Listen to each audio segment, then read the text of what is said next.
অডিওটা ছেড়ে দিয়ে জাস্ট 2 সেকেন্ড হেলান দিয়ে ধরে রাখবো, জাস্ট 2 সেকেন্ড ধরে রাখবো, হয়ে গেছে। আমি কথা বলতে বলতে রুটি হয়ে গেছে। এবার হালকা একটু ঝাঁকি দিয়ে তুলে ফেলবো। এই দেখুন, চাঁদের মতো গোল রুটি এবং কাগজের মতো পাতলা রুটি, পরোটা, লুচি, ফুচকা, রুটি যাবতীয় 128টি আইটেম বানাতে পারবেন আমাদের একটি মেকারেই। আবার দিব ছিঁড়ে ছিঁড়ে, ছিঁড়ে ছিঁড়ে দিলেও রুটি গোল হবে, ছিঁড়ে ছিঁড়ে দিব, ছিঁড়ে ছিঁড়ে দিলেও রুটি 100% গোল হবে। প্লেটটা প্রেস করবো, দেন আবার বডিটা ছিল। স্যার দেখেন ফোল্ডিং বডি ছিল, দেখেন ভাইয়া এদিকে সামনে এসে দেখেন। আমাদের মেকারে কিন্তু সবচেয়ে বেশি ভালো হয় চালের গুঁড়া রুটি, যেটা ম্যামরা পিড়ি বেলুনে বানাতে পারে না, পাঁচটা ফেটে যায়, রুটিটা মোটা হয়। বাট আমাদের মেকার একদম বেস্ট হবে।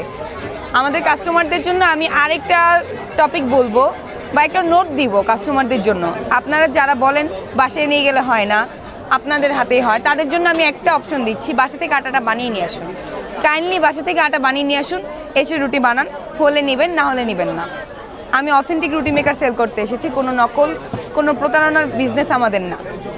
সেই জন্য বলবো বাসা থেকে আটা বানিয়ে নিয়ে আসুন। এখানে ইন্ডাকশন আছে, নিজে আটা বানান, আসল নকল যাচাই করে তারপর রুটি মেকার কিনুন। 1200 টাকা দিয়ে লোকাল রুটি মেকার কিনে নিয়ে গেলে রুটি হবে না। তারপর আপনি আমার স্টলের সামনে দিয়ে গিয়ে বলবেন রুটি হয় না, রুটি হয় না, কারণ আপনি ওই কাস্টমার, লোকাল কাস্টমারটা হয়ে গেছেন। তারপরের বছর আমাদের রুটি মেকার নিলে বুঝতে পারবেন যে কোনটা অথেন্টিক।